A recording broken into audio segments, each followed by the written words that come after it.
मी प्राध्यापक प्रशांत आनंदराव वानखडे, युवा स्वाभिमान पार्टीतर्फे या महानगरपालिकेमध्ये नागरिकांचा मागासवर्ग ब इतर मागासवर्ग ओबीसी या प्रवर्गातून निवडणूक लढलो। माननीय आमदार रविभाऊ राणा जे अतिशय कर्तबगार व लोकप्रिय आमदार आहेत, त्यांच्या युवा स्वाभिमान पार्टीतर्फे तसेच माननीय माजी खासदार नवनीतजी राणा व सुनील भाऊ राणा यांच्या मार्गदर्शनामध्ये आशीर्वादाने ही निवडणूक मी प्रचंड बहुमताने या ठिकाणी जिंकलेलो आहे। तो काय सांगा, जनतेने आपल्यावर विश्वास ठेवून आपली निवड केली आहे, हा विश्वास कसा जपणार आपण आता? मागील 25 वर्षापासून मी या राजापेठ श्री संत कवराम प्रभागाचं नेतृत्व करत आहे। महानगरपालिकेमध्ये मला दरवेळेस येथील जनतेने अधिकाधिक जास्तीत जास्त मतांनी विजयी केलेला आहे, कारण ही माझ्या कामाची पावती आहे। हा माझा विजय नसून हा जनतेचा विजय आहे, कारण की मी 24 तास सेवा देतो आणि माझं ब्रीदवाक्य आहे, फक्त एक कॉल प्रॉब्लेम सॉल्व, सिर्फ एक कॉल प्रॉब्लेम सॉल्व। आणि फक्त लोकांनी फोन केल्याबरोबर मी पोहोचतो आणि त्यांची जे समस्या असेल ते सोडवतो।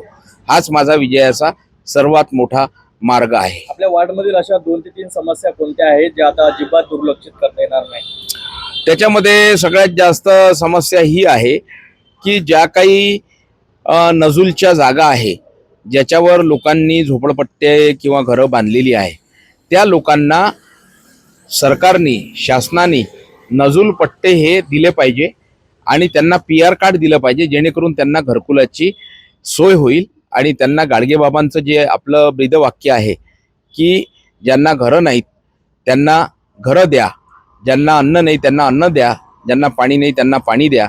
परंतु यामध्ये सर्वात महत्त्वाचा आहे निवारा, आणि तो निवारा फक्त PR कार्ड वाटप झाल्याशिवाय होऊ शकणार नाही।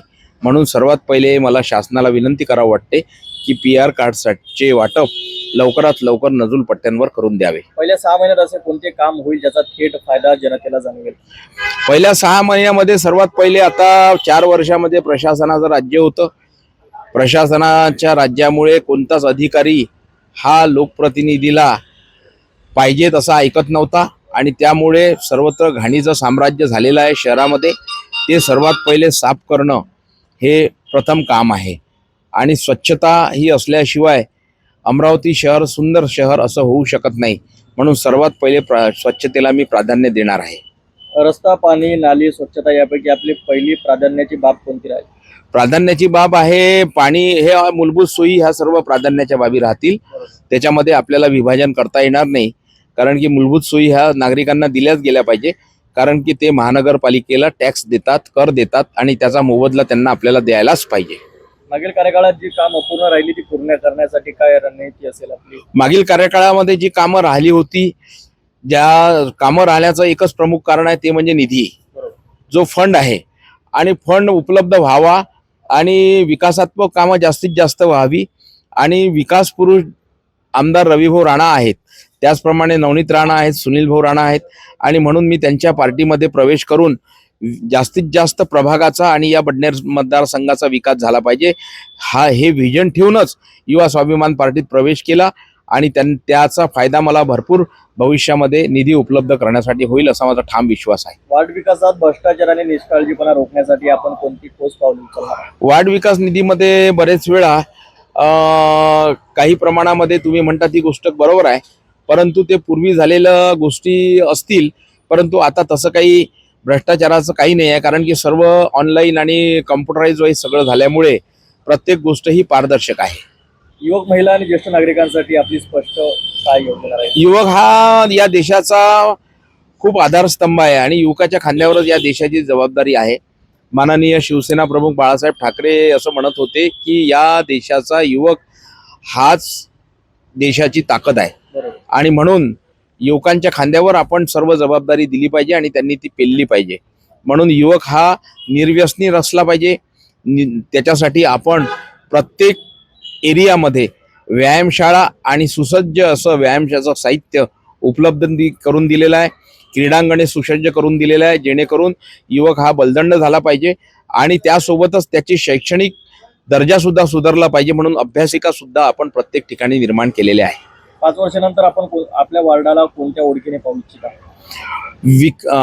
5 वर्षानंतर आपल्या वार्डाला स्वच्छ आणि सुंदर वार्ड ही पहिलं माझं विजन राहील. त्याच्यानंतर दुसरं विजन राहील की इथला युवक जो आहे तो शैक्षणिक दृष्ट्या आणि शारीरिक दृष्ट्या हा बलदंड झाला पाहिजे आणि त्याने आपल्या कुटुंबाची, आपल्या नातेवाईकांची किंवा आपल्या मित्रांची योग्य अशी दखल घेतली पाहिजे.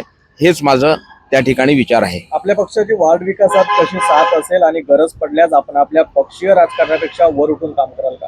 हा, मी कधीच निवडून आल्यानंतर की मी या पक्षाचा आहे, त्यांनी मला मत दिलं की नाही याचा मी कधी विचार केला नाही. कारण की आमदार रविभाऊ राणा यांचे सुद्धा विचार, नवनीत राणा, सुनील राणा यांचे सुद्धा विचार तसेच आहेत आणि त्यामुळे मी कधी असा भेदभाव केला नाही.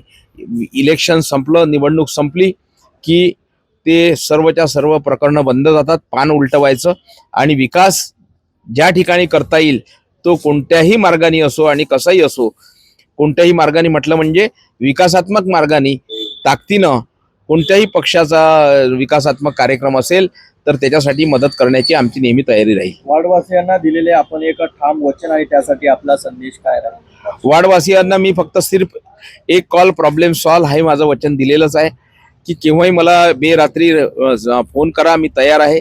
यासोबत माझी ॲम्ब्युलन्स आहे, माझी रक्तपेढी आहे, माझ्या स्वतःच्या व्यायामशाळा आहे, माझ्या अभ्यासिका आहे, बचत गट भवन आहे महिलांसाठी रोजगार उपलब्ध करून देण्यासाठी.